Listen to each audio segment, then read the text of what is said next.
예. 교회는 그리스도의 신부다라고 하는 것을 아주 분명히 했어요. 그래서 첫 번째 중요한 게 순결한 신부인데 교리적 순결성, 그게 굉장히 중요하다. 그거로부터 따라 나오는 게 도덕적 순결성.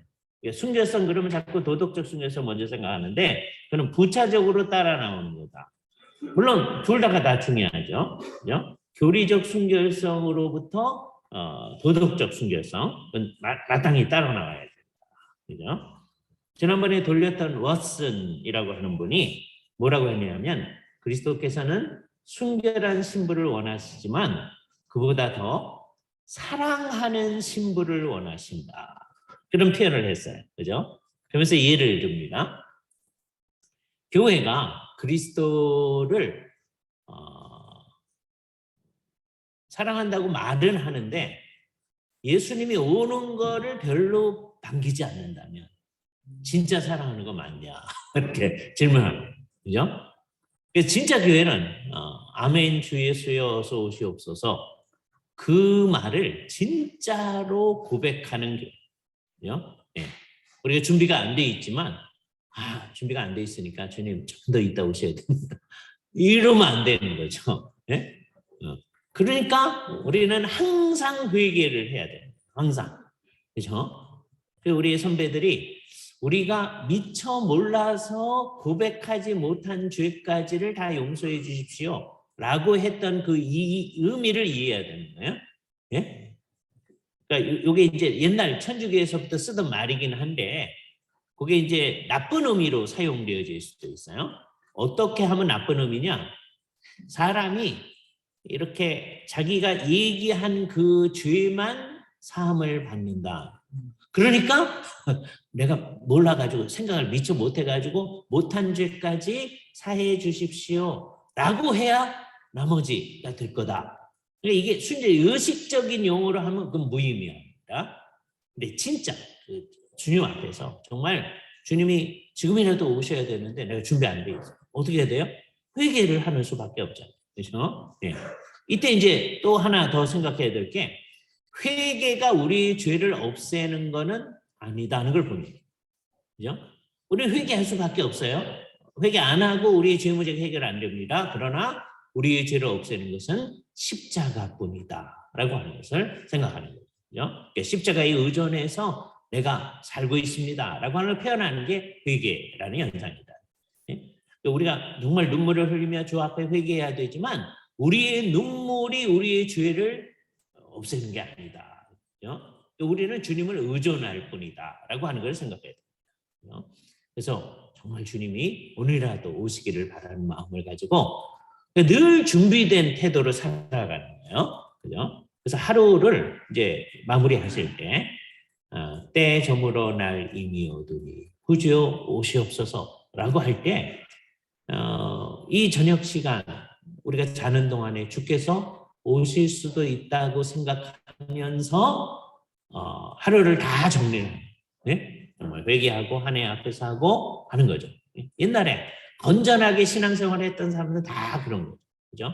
매일매일 주 앞에서 군대에 가면 결산한다고 그래요. 하루를. 네? 결산한다. 그 말을 처음 들었을 때 정말 이상하더라고요. 그죠? 네.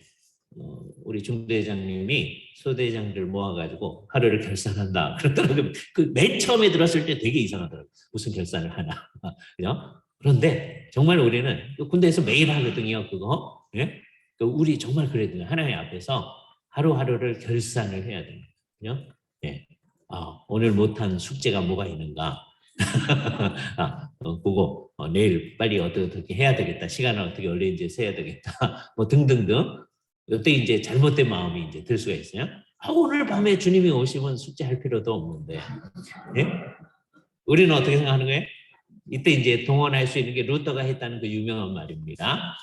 내일 이 세상에 끝이 온다 할지라도 나는 오늘 한 그루 사랑으로 심겠다. 오늘 심어봐야 쓸데없는 거잖아요. 이 세상이 끝나는 것 같은데 그러나 그 의미가 있다. 우린 그거 하는 거다. 그래서 정상적인 사람은 날마다 똑같이 사는 거예요. 주님이 가까이 왔다고 해서 더 이상하게 사는 거 아니에요? 그게 모든 이단의 준비를 하는 거예요. 모든 이단은 주님 올 때가 가까웠다. 그러니까 평소에 하던 일 하지 말고 우리가 특별하게 준비해야 된다. 이러는 거 이상한 거예요. 그러니까 정상적인 신앙생활은 날마다가 똑같아야 돼요. 이게 종교개혁의 메시지예요. 근데 이 메시지를 잘못 알아들은 사람은 이게 어떻게 되느냐? 천주교회만도 못하게 되어져요. 천주교회는 어떻게 하냐면 평소에는 잘 못 살더라도 소위 그리스도의 십자가를 잘 생각을 안 하고 이제 생각하고 고난을 생각 안 하고 살았기 때문에 소위 사순절 기간 동안에는 좀 제대로 하자 이러는 거거든요. 우리는 종교개혁 하면서 그걸 전부 다 없앴어요. 우리는 어느 특정한 때 하는 게 아니다. 그죠? 그랬는데 이게 제대로 종교개혁자들의 의도를 따라서 하면 우리는 날마다 그리스도의 고난을 생각하며 그리스도의 십자가를 생각하면서 하는 거잖아요. 날마다 이 결산을 제대로 하면서 하는 사람이에요. 진지하게 사는 사람이죠. 그죠? 그런데 이게 이제 소위 상승 평균화 이게 우리가 원하는 겁니다. 근데 상당히 많은 사람들은요. 평소하고 똑같자 그랬잖아요. 그러니까 이 어떤 특정한 기간에도 특별하게 생각하실 필요 없이 그냥 똑같으면서요. 그래서 하향 평균화를 이루는 사람이 있어요. 이 개신교회를 망쳐먹는 겁니다. 그래서 여기서 이제 잘 생각해야 돼요. 그러니까 우리도 천주교회처럼 어떤 특정한 기간을 특별하게 지켜야 되겠습니다. 라고 하면 종교개혁을 무의로 하는 거예요. 예? 종교개혁을 다 되돌려 놓는 거예요. 우리도 특별한 기간에 수도원에 가서 뭐 하는 게 필요합니다. 종교개혁하면서 너무 지나쳐가지고 수도원 없앤 게 문제입니다. 이런 사람도 있어요. 이게 다 정신 나간 사람들입니다. 그죠? 우리는 모든 게 제대로 돼야 됩니다. 그죠? 그러나 아까 얘기했듯이 하향 평균화하는 사람이 되어서는 안 된다. 그죠? 우리의 삶이 어떠한가 하는 것을 하나님 앞에서 잘 점검해요. 우리 날마다를 똑같이 사는데 가장 수준이 높은 그 수준에서 사는. 그렇지 못했음을 오늘 저녁에 가서 또 발견할 거예요. 그래서 오늘 저녁에 우리가 또 회개를 해야 됩니다. 그리고 내일은 더 주님이 원하는 그 가장 높은 수준을 살도록 애를 써야죠. 그죠? 그냥 그렇게만 생각하고 그냥 가만히 있으면 되는 게 아니고 성령님을 의존해서 우리로서의 최선을 다하는 거죠. 그게 순결한 신부, 그리스도를 사랑하는 신부로 우리가 있는 요것만 생각해도요. 교회가 정말 건전해져요.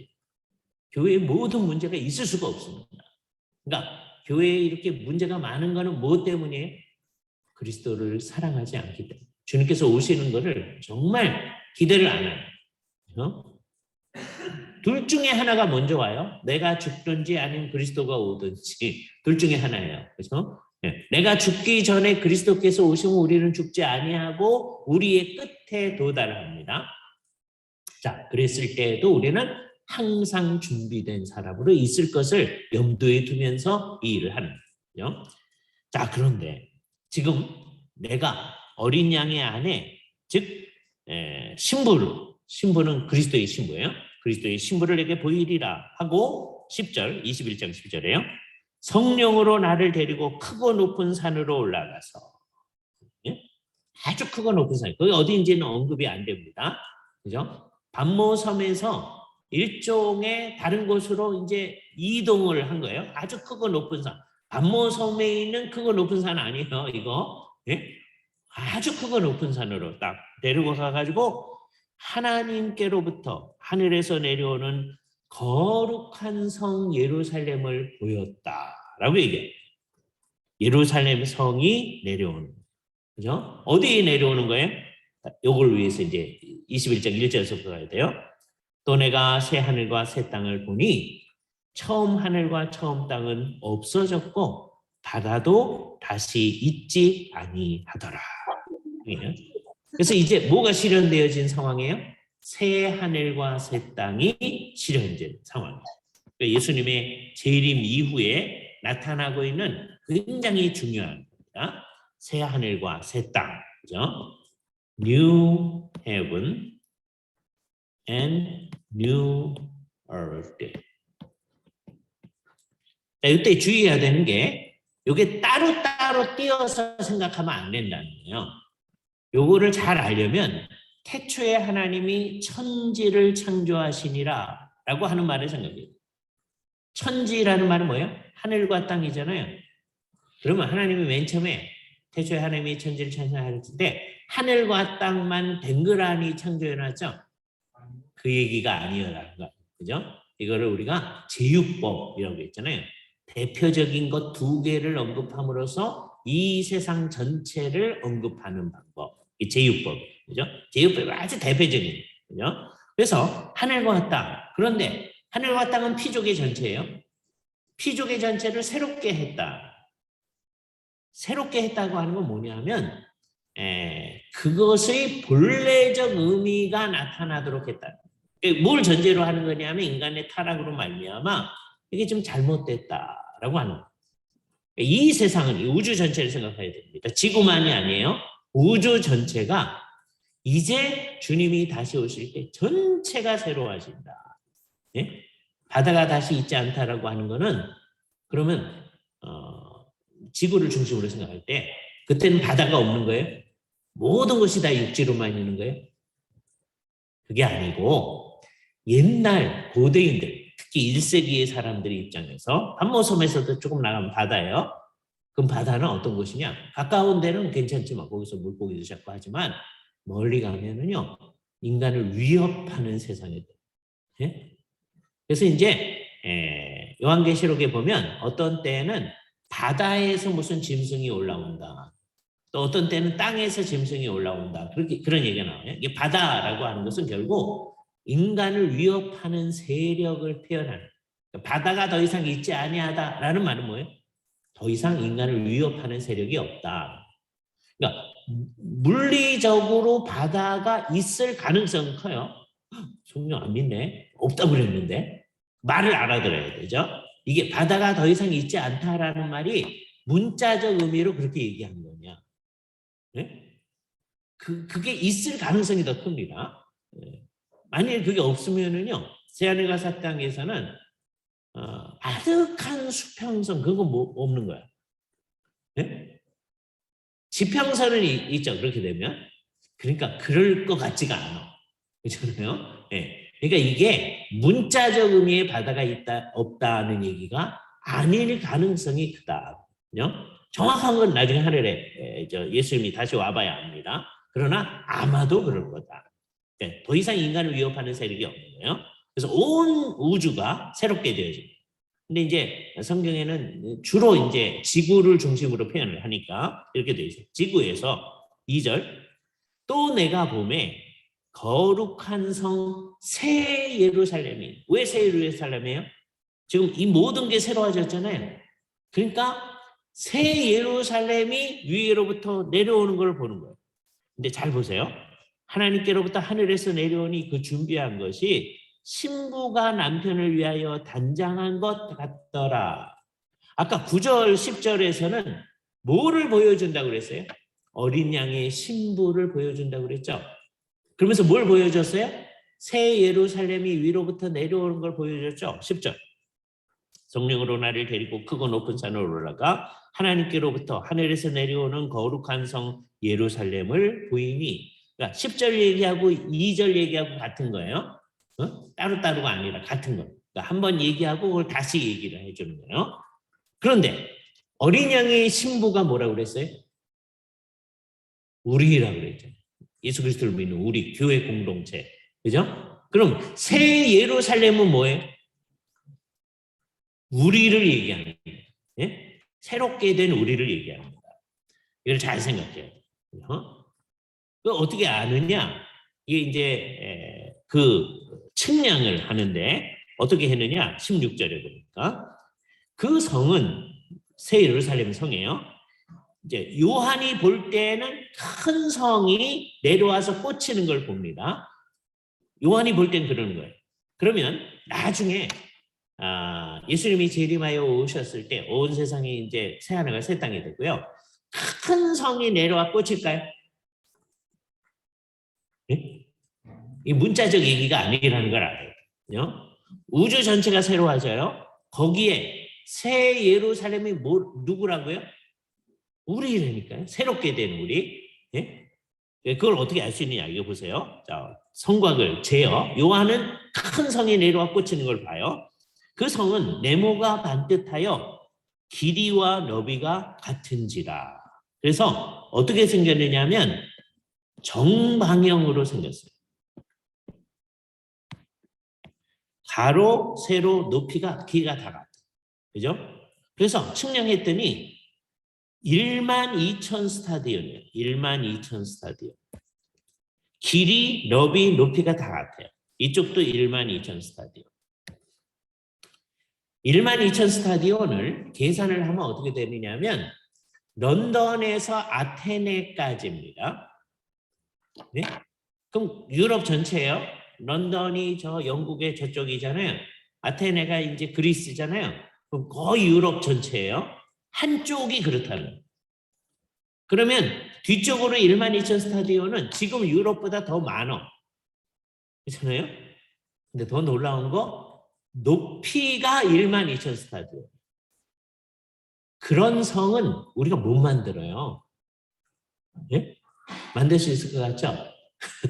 그 유럽에요. 성이 되게 많아요. 그런데 이건 한 성이야. 예? 한 성이 12,000 스타디온. 이게 상징적이에요. 12,000은 뭐예요?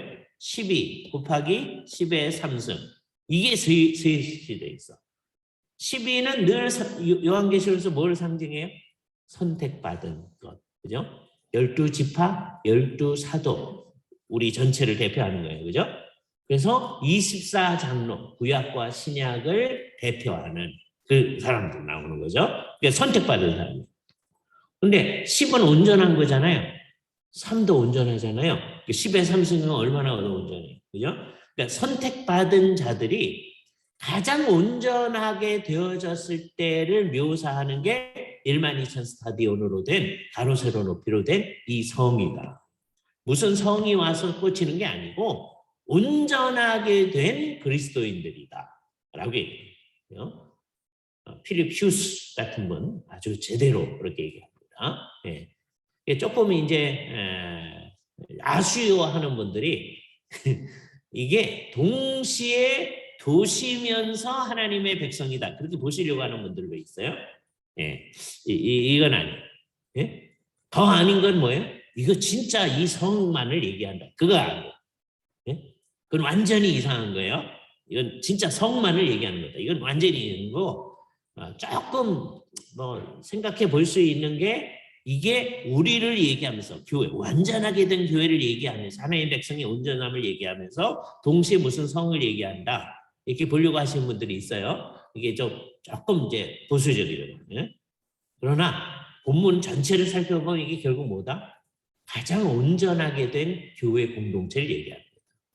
따라서 여기서 새 예루살렘에 대해서 얘기하는 것을 가지고 이제 오해를 하면 안 됩니다. 이게 위에서부터 내려왔다고 그러니까 이거를 지금 요게 하늘에 있다고 상상을 하시는 분들이 있어요. 예? 하늘에 여기 있다가 나중에 예수님이 재림하면 새하늘과 새 땅이 되면 이게 내려온다 이렇게 생각하는 거예요. 그렇게 생각을 해가지고 예를 들자면 어떻게 생각하냐면 자, 그 하늘에 새 예루살렘에는 14절 같은 거고요. 그 성의 성광에는 12 기초석이 있고 12 위에는 어린 양의 12사도의 두 이름이 있더라 라고 얘기를 하는 거죠. 그래서 그렇게 돼 있고 18절 그 성곽은 성이 있고 이제 성곽 성의 벽이에요. 측량함에 그렇게 쭉 다 있는데 그 성곽은 벽옥으로 쌓였고 아주 찬란하다는 거죠. 그 성은 정금인데 금이에요. 얼마나 반짝반짝하는지 맑은 유리 같다라고 생각합니다. 자, 그렇게 해가지고 21절 그 12문은 12진주니 문마다 한 개의 진주로 되어 있고 얼마나 진주가 큰지 큰 문이 하나의 진주. 그래서 그리고 성의 길은 맑은 유리 같은 정금이라. 그래서 이거를 이제 이런 게 하늘에 있다고 좀 생각하는 거예요. 그래서 여러분 이제 글 없는 책 저희 주일학교 때부터 하던 거. 자, 첫 번째 검은색 장. 먹과 같이 검은 죄로 물든 내 마음. 그죠? 이거 괜찮아요? 그다음에 붉은색 장, 그리스도의 보혈로. 그다음에 흰색 장, 눈과 같이 정결하게 되어졌네. 그다음에 무슨 장이에요? 황금색 장. 천국의 황금길 걷게 되었으니 그 근거 구절 이거예요. 응? 그 길은 맑은 유리 같은 정금이더라. 예? 그러니까 하늘에 우리가 정금, 그 아스팔트가 아니고 거긴 금으로 길이 되어져 있다. 이것에 근거해서. 근데 이게요. 이게 진짜 성을 얘기하는 게 아니라 뭘 얘기하는 거라고요? 온전하게 된 우리를 얘기한다니까요. 그러니까 이게 하늘에 있다고 이렇게 생각을 해서 우리가 저 하늘이 이렇게 돼 있다 이렇게 생각하면 안 된다니까요. 이걸 첫 번째를 알 수 있는 게 어디서 알 수 있느냐? 여러분 죽어서 하늘에 가보면 그렇죠? 예, 이거 보면 자 죽어서 뭐가 있다고요? 하나님 앞에 영이 있다고 해요. 영도 길로 다니죠. 예? 이거 잘 생각해. 우린 자꾸 하늘에 있는 것도요. 자꾸 몸을 가지고 생각을 하는 거예요. 길이 있어야 될 거다. 아파트가 있어야 될 거다. 뭔 생각하는 거예요? 예? 영이 누구 아파트에 살아요? 예? 이거 잘 생각을 해봐야 돼요. 이게 정말 온전하게 된 교회를 얘기하는 이 교회는 지금도 하늘의 예루살렘이에요. 위에 있는 예루살렘이에요. 딱 생각해야 돼요. 근데 그게 이제 가장 온전하게 되니까 그게 뭐가 되는 거예요? 새 예루살렘이에요. 우리는 아직 새 예루살렘은 아니죠. 예? 예수님이 다시 오실 때. 그러니까 새하늘과 새 땅이 있게 되고 거기에 하나님의 백성이 와서 살게 되는 것을 큰 성이 와서 꽂히는 것으로 요한은 보는 거예요. 요한은 진짜로 이 성을 보는 거예요. 그렇다고 해서 진짜 나중에 새하늘과 새 땅이 이루어진 다음에 성이 와서 꽂히는 거는 아니다라는 것을 생각을 해야 돼요. 그죠? 새하늘과 새 땅에 누가 와서 살게 되는 거예요? 하나님의 백성들. 근데 어떻게 된 하나님의 백성들? 가장 온전하게 된 하나님의 백성들이 와서 살게 되는 것을 표현하는 것이 바로 이런 거다라고 하는 걸 생각해요. 그래서 우리가 나중에 뭐가 돼요? 새 예루살렘이 돼요. 지금 뭐예요? 위에 있는 예루살렘, 하늘의 예루살렘.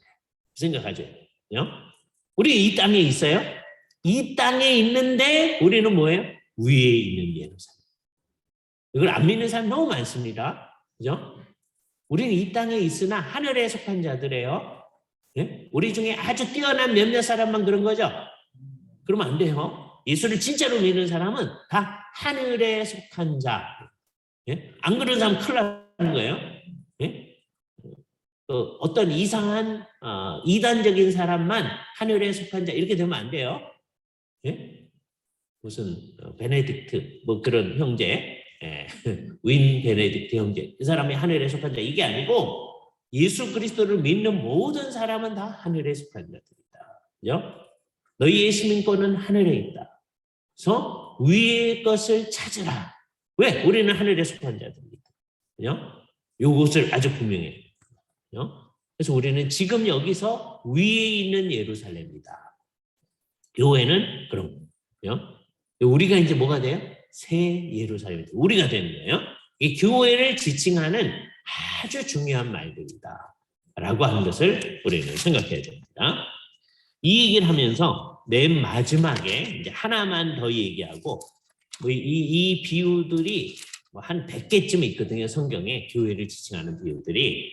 그걸 끝까지 하려면 뭐 한이 없어요. 그래서 맨 마지막 비유만 하나 더 생각하고 보도록 하겠습니다. 어디를 보느냐 하면 디모데 전서 제3장 14절 이하를 보는 건데요. 바울이 디모데한테 이 편지를 쓰는 이유를 얘기합니다. 디모데 전서 3장 14절 내가 속히 내게 가기를 바라나 이것을 내게 쓰는 것은 만일 내가 지체하면 너로 하여금 하나님의 집에서 어떻게 행할 것을 알게 하려 함이니라. 하나님의 집에서 이 말을 잘 생각해야 되는데 한국 사람들은 이 구절과 그 다음에 있는 구절을 잘못 연결시켜가지고 이상한 생각을 합니다. 그 다음 구절 보죠. 자, 이 집은 살아계신 하나님의 교회요 진리의 기둥과 터니라 이렇게 돼 있죠. 자, 그런데 우리는 이 본문을 여기서 봤어요. 디모데전서 3장 15절에서 봤어요. 그런데 동시에 또 다른 데서도 봤어요. 어디서 봤어요? 예배당 건물에 되게 초석 이렇게 해놓은 거 있죠? 예? 자, 건물에 이렇게 보면 요쯤에 예? 초석 그래놓고 다 이 구절을 새겨놨어요. 이 집은 살아계신 하나님의 교회여 진리와 기둥과 터니라. 디모데전서 3장 15절 이게 써놨어요. 근데 여기가 있으니까 우리가 무슨 오해를 하느냐면 이게 성경 구절에서 왔다는 걸 생각하지 않고 디모데전서를 생각하지 않고 여기를 생각합니다. 그래서 우리는 이제 여기 들어가고 나오면서 뭐라고 생각하냐면 이 집은 하나님의 교회예요. 이게 자꾸 생각해요. 그래요? 그래서 이게 교회야. 네? 근데 그게 아니라는 거 우리 배웠잖아요. 그죠? 그러니까 여기서 말하는 이 집은 여기를 얘기하는 게 아니거든요. 네? 이 집이라는 말은 어떤 거냐? 이 가정은 그게 나아요. 가정은. 네? 그러니까 이를테면 우리가 집 할 때는 하우스를 생각해요. 하우스. 건물로서의 집. 그죠? 하우스 얘기가 아니다. 이게 이를테면 뭐냐면 하우스홀드예요. 하우스홀드는 가족을 얘기해요. 하나님의 집에서 어떻게 행할 것을 그 하나님의 집이라는 게 여기서 얘기가 아니고 장소를 얘기하는 게 아니에요. 하나님의 가족에서 교회는 하나님의 가족이다. 이 집에서 이 집은 하나님의 교회다. 교회는 우리라고 그랬잖아요. 우리가 뭐다? 하나님의 가족이다. 그 얘기예요. 그래서 사람들을 초석에 있는 말로부터 오해하도록 하면 안 돼요. 우리가 뭐다? 우리가 하나님의 가족이다. 이 의식이 있어요. 그죠? 우리는 아버지 하나님을 아버지로 모시고 같이 사는 거예요. 그죠? 그리고 그게 진짜예요. 이 교회는 제가 여러 번 매 수업 시간에 지금까지 강조합니다. 같이 사는 거예요. 네? 같이 사는데 예를 들어서 그 교회의 성도가 한 5만 명이라고 해봅시다. 5만 명이 서로 다 잘 알죠? 그러니까 결국 그거는 뭐예요? 그런 교회를 좋은 교회라고 하잖아요, 흔히. 네? 근데 여기서 안타까움을 느껴야 되는 거예요. 네? 가족이 아니야. 왜? 너무 많아서. 그잖아요?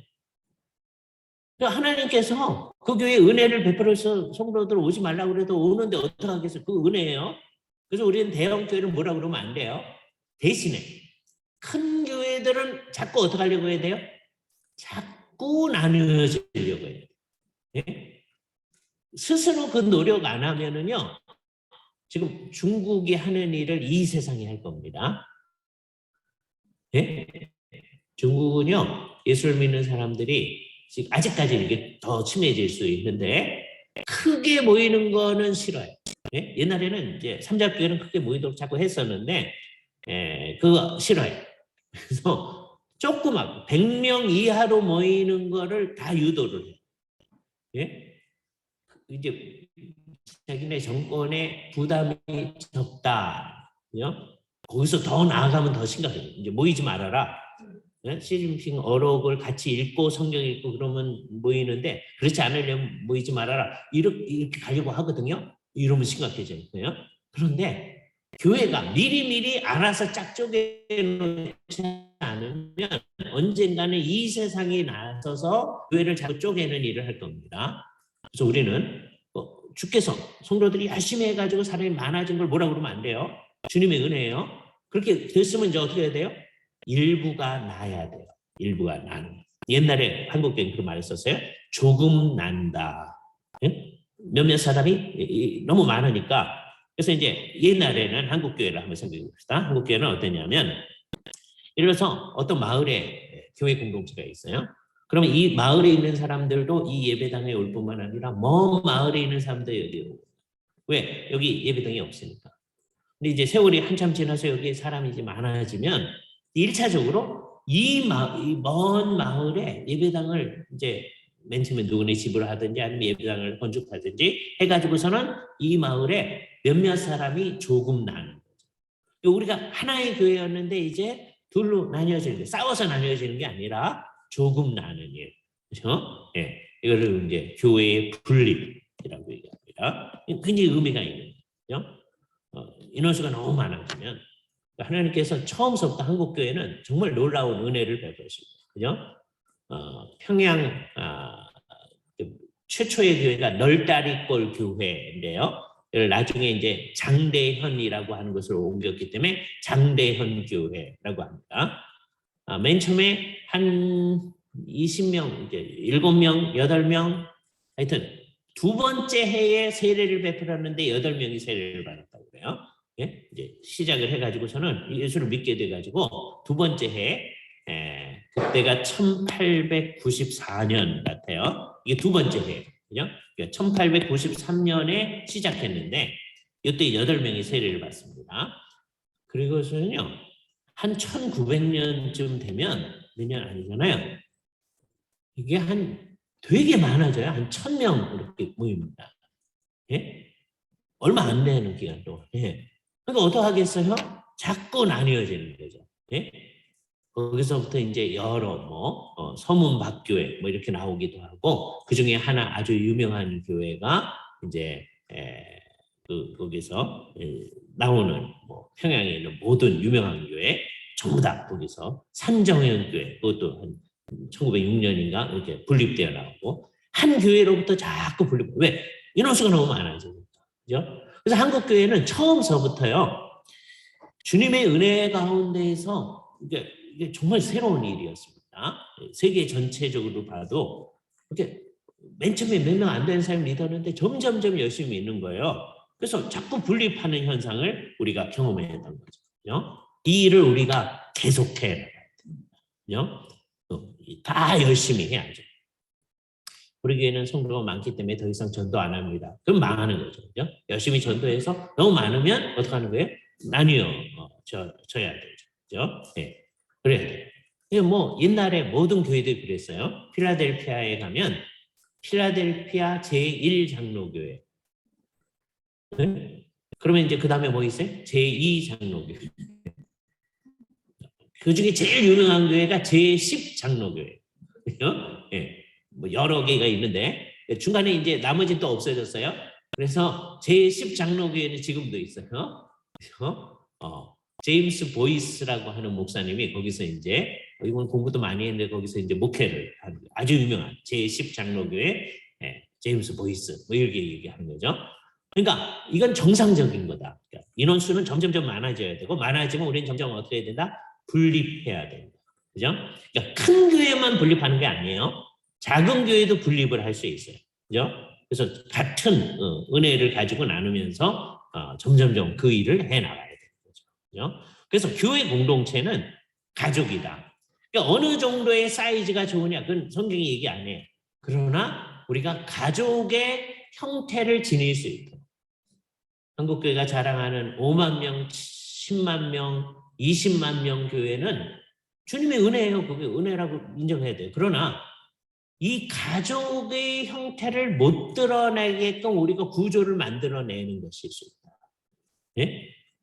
우리 합신 학생들 가운데 그런 사람은 없지만 나는 큰 교회를 한번 해봐야 되겠다. 그러는 사람은요, 사실은 어떤 의미에서는 뭐 하는 거냐면 나는 교회답지 않은 교회를 좀 섬겨야 되겠다. 이러는 거예요.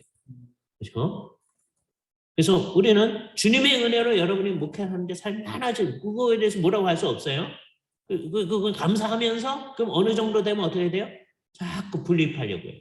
같은 정신을 지닌 사람들이. 예? 그래서 우리는 계속 그런데도 인원수가 많아지면 몇만 명 될 수도 있겠죠. 예? 그걸 뭐라고 그러면 안 됩니다. 몇만 명 돼서도 이제 가족의 연결성이 있어야 되잖아요. 그래서 그 안에서 소그룹 운동이 자꾸만 많아져야 돼요. 그죠? 각 교구별로 그 성격이 나타나고 세월이 한참 지나면 각 교구가 다 분리되어져서 새로운 교회가 될 수 있도록 노력을 하고 그 방향을 향해서 계속 나가는 거죠. 그죠? 교회가요, 이게 다 똑같이 한 200~300명 정도씩 있으면요, 어느 교회가 여기가 잘한다 이런 얘기 안 할 수 있거든요. 예? 근데 막 이제 어느 교회가 막 커지고 그러면 자꾸 자기도 모르고 남들도 모르고 그것 중심으로 뭐 하는 일이 나타납니다. 그래서 정신을 바짝 차려야 돼요. 교회는 점점점 성도들은 많아지게끔 돼 있는 거예요. 원칙적으로만. 예? 지금 이제 안 그런 현상 속에 우리가 들어가 있잖아요. 그래서 하나님 앞에 이거 큰일입니다. 안 믿는 사람은 훨씬 더 많은데 옛날보다. 교회는 그냥 패배주의에 딱 있어서 워낙 우리 이렇게 조금만 모이는 거예요. 이러면 안 돼요. 계속 열심히 모이려고 노력해야 됩니다. 그러나 우리는 사람이 많이 모이는 것 자체를 추구하지는 않는다. 이 두 가지를 잘 균형을 잡아야 되는 거예요. 사람이 많이 모이는 걸 추구하지 않으니까 열심을 안 낸다. 그러면 안 돼요. 열심히 모이는데, 그죠? 우리는 그래서 사람이 많아지면 자꾸 쪼개고 해서 큰 교회를 지향하지 않는 거죠. 예? 그래서 딱 생각해요. 왜? 이게 모여야 되니까 가족이어야 되니까. 한 목사님이 내가 이게 가족으로서 어느 정도 사이즈가 됐을 때 내가 이 정도다. 그게 그분에게 주어진 은사라고 생각하시면 좋아요. 그러나 될 수 있으면 적을수록 좋습니다. 그죠? 그렇다고 적은 걸 막 추구해 나가면 안 돼요. 예? 잘 생각을 해야 돼요. 교회는 언제든지 열심히 전도를 해야 되니까 주변 사람들을 교회 공동체로 들어오게 해야 되는 거예요. 예? 맨날 똑같이 정체되어 있으면 이게 뭔가 문제가 있는 겁니다. 노력을 해야 돼요. 그죠? 그러나 우리는 자꾸 사람이 많아지는 것을 추구하는 그건 아니어야 된다. 그죠? 그러나 점점점 많아져야 돼요. 그래서 점점점 뭐 해야 돼요? 분립해야 돼요. 그죠? 자, 그럴 때 이제 어떻게 해야 되는 거예요? 각 교회 공동체는 뭘 하는 의식을 가져야 돼요? 지금 여기 어느 교회가 있어요? 여기도 어느 교회가 있어요? 이 교회도 하는 가족이고 여기도 가족이고 우리도 가족이고 여기는 우리 교회인데 여기는 니네 교회여서 니네 교회고 우리 교회는 딴 교회야. 이렇게 되면 안 돼요.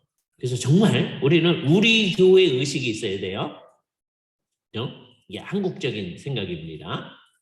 예? 위처치 그런 거 봤어요? 서구에?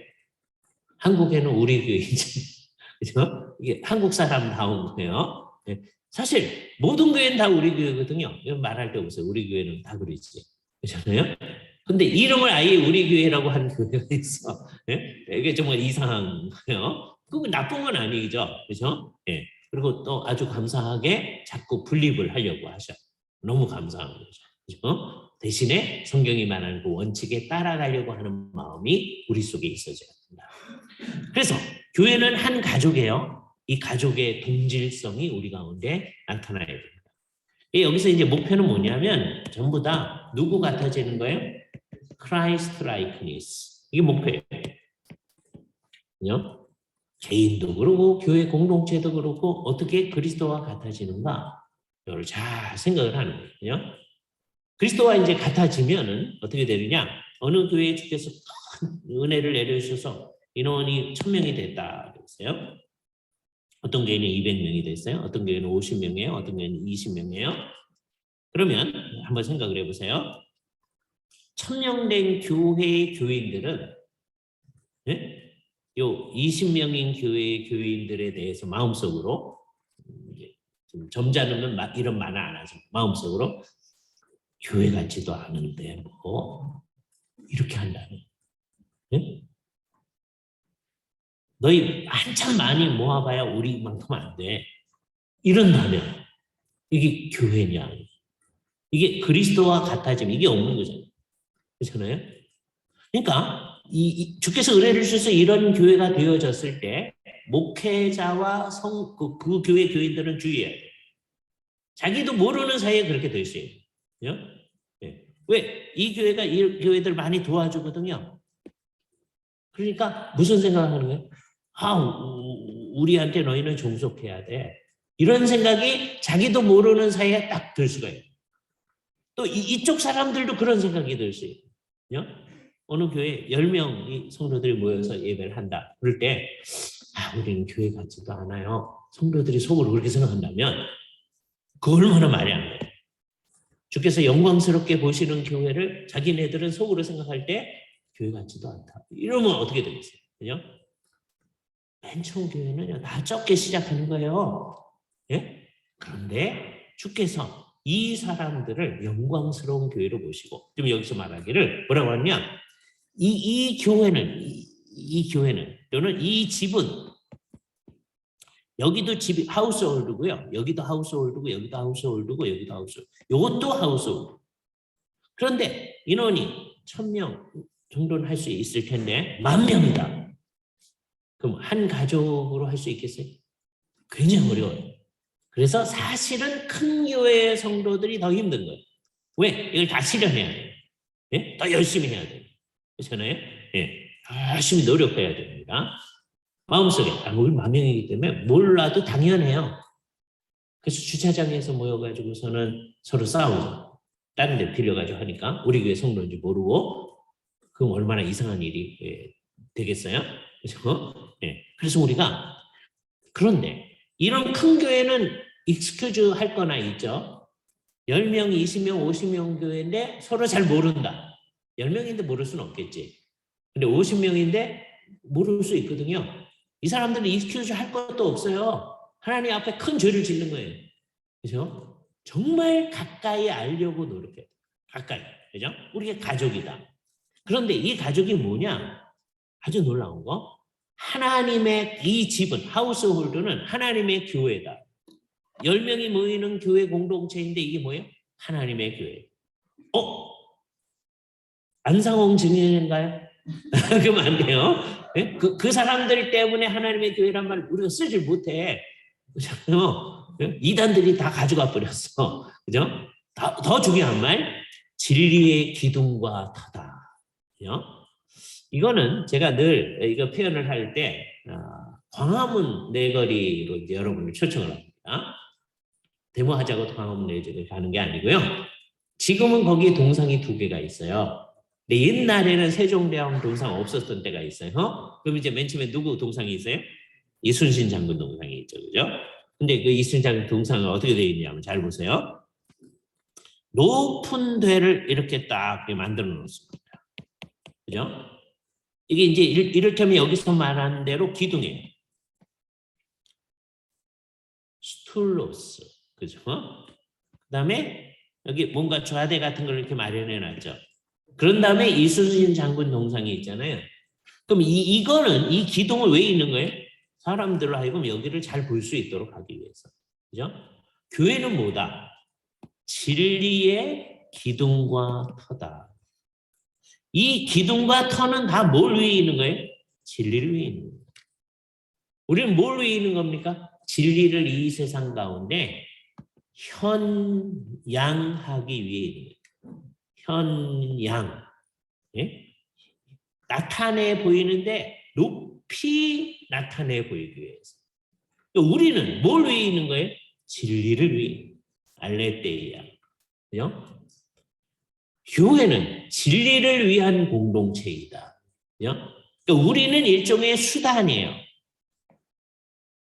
기분 나쁠 수 있어요. 그러나 사실이에요. 우리는 뭘 위해 있는 거예요? 진리를 이 세상 가운데 밝히 드러내기 위해. 무슨 진리입니까? 그죠? 16절에 말씀을 잘 보시는데, 크고다 경건의 비밀이요 그렇지 않다 하는 이가 없도다. 그래놓고서는 이 경건의 비밀이 뭔지, 무스테리온, 미스테리예요. 이게 뭔지를 얘기합니다. 그는 육신으로 나타난 바 되시고, 예수님에 관한 얘기죠. 영으로는 의롭다함을 받으시고, 이 영으로 의롭다함을 받았다는 게 뭐예요? 예수님의 부활을 얘기하는 겁니다. 그죠? 이분이 옳다. 그죠? 네. 그래서 예수님이 지금 육신으로, 영으로라고 하는 것이 예수님의 몸으로, 영으로 하는 것이 아니라 이제 구속사적인 순서를 얘기하는 거예요. 육신으로, 카타사르카로 나타나셨다. 육신을 따라 나타나셨다. 근데 카타푸뉴마, 성령님을 따라서 부활하심으로써 이분이 옳다는 게 드러났다. 그래놓고 천사들에게 보이시고, 하늘에 올라가신 거죠.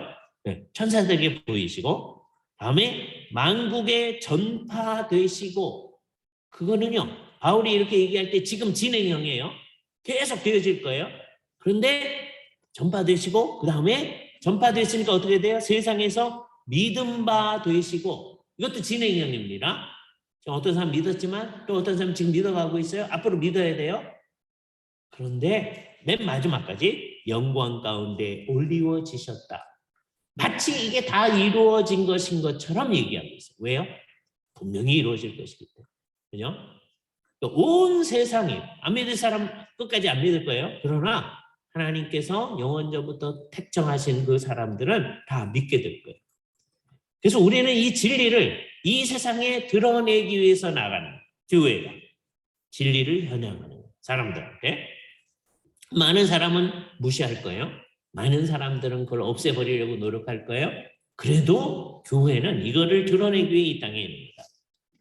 그래서 교회가 이 세상에서 이 역할을 잘하면 자기 사명을 다하는 거예요.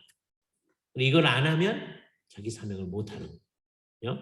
교회는 뭘 위해 있는 거예요? 진리를 드러내기 위해 있는 거다. 이 생각을 딱 해야 돼요. 우리는 이 땅 가운데 하나님의 진리를 잘 드러내기 위해 있는 존재입니다. 이제 앞으로 수업에서 더 잘 나타나게 될 거예요. 하나님이 원하시는 바가 뭔가. 첫 번째 진리는 뭐냐면 예수님에 관한 진리잖아요. 예수님은 뭘 이루신 거죠? 구원을 이루신 거죠. 그러니까 기독론적 진리, 구원론적 진리가 첫 번째 대상일 거예요. 그러네. 이 얘기를 하면서 우리는 이 직접적 맥락에서는 그 두 가지를 얘기하는 거예요. 근데 잘 들어가 보면 우리가 무슨 얘기를 해야 되느냐면 이제 서양 사람들이 이제 발전시킨 굉장히 중요한 사상이에요. 무슨 얘기가 있느냐면 모든 진리는 하나님의 진리다라고 하는 얘기가 있어요. 이건 굉장히 중요한 말이에요. All truth is God's truth. 똑같은 말을 놓고 사람들은 생각을 달리합니다. 가장 좋은 생각은 뭐냐? 어떤 게 진짜 진리라면 그게 하나님의 진리여야만 한다. 이 세상에서 진리라고 얘기하는 게 있어요.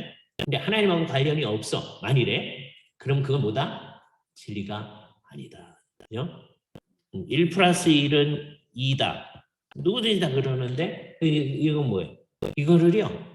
예수를 진짜로 믿는 사람들이 얘기하면 이건 하나님의 진리. 우리도 1 플러스 1은 2다 그러지 딴 얘기 안 하죠. 그죠? 그런데 안 믿는 사람이 그렇게 말하는 거는 반진리다. 반쯤 진리인 거다. 왜? 모든 진리는 하나님의 진리이기 때문에 요거는 옳아요. 요거는 옳은데 이것을 하나님과 연결은 안 시켜 그 사람. 예? 그래서 반쯤 진리야. 진리의 근원과 연결이 없어. 그죠? 이 세상의 학문에서 얘기하는 거 어떤 거 다 옳은 거 있을 수 있어요. 그런데 그게 하나님과 관련이 있지 않으면 이게 진짜 진리가 아니고 반진리다. 라고 하는 걸 생각해요.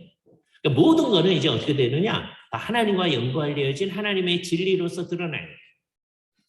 교회가 궁극적으로 하는 목표가 그거다. 예수님을 진짜로 믿는다.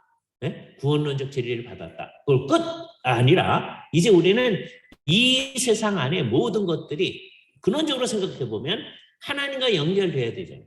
그죠? 이 세상의 환경 문제를 어떻게 해결하는 게 최선이다라고 사람들이 무슨 대안을 내올 수가 있습니다. 이게 현실적으로 할 수 있는 얘기예요. 그런데 그게 하나님과 관련되지 않으면 그게 문제를 해결할 수 있는 게 아니다. 그죠? 그래서 궁극적으로는 여기 이제 소위 기독교적 학문이 나타나야 할 필요성이 여기 나타나. 교회가 자기의 사명을 제대로 했을 때는 이제 이 세상에 뭐가 드러나는 거예요? 기독교적 학문이라고 하는 게 이 세상에 드러나요. 네? 교회가 자기 역할을 제대로 안 했을 때는 아까 기독론적 진리도 없애버려요. 예수님이 하나님이다. 그게 없어져. 네? 예수님은 사람이다. 그런 것만. 그러니까 교회가 자기 사명을 못하는 거예요. 네? 그러니까 교회는 자기들만 그걸 믿을 뿐만 아니라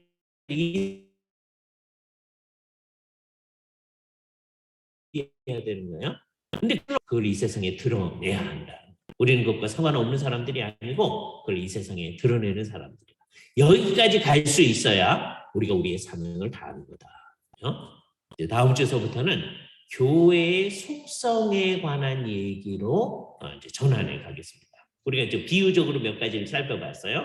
이런 교회는 도대체 어떤 속성을 지니고 있는가 하는 것들을 다음 주에 생각하도록 하겠습니다. 같이 기도하시죠. 거룩하신 주님, 매주 수업을 통하여서 교회가 어떤 것인지를 우리로 알게 하심을 감사합니다. 그저 머릿속으로만 이것을 정리하지 않게 하시며 우리가 섬기고 있는 교회, 또 앞으로 우리가 섬길 교회가 성경이 말하는 이런 특성을 잘 드러낼 수 있도록 우리가 그 일을 위해서 우리를 희생하며 우리를 다 드릴 수 있도록 하여 주시옵소서. 정말 교회를 수종드는 사람으로서 우리 역할을 제대로 감당할 수 있도록 필요한 은혜를 우리에게 더해 주시기만을 간절히 원하옵고 이 모든 말씀을 우리 주 예수 그리스도의 이름으로 기도하옵나이다. 아멘. 수고하셨습니다.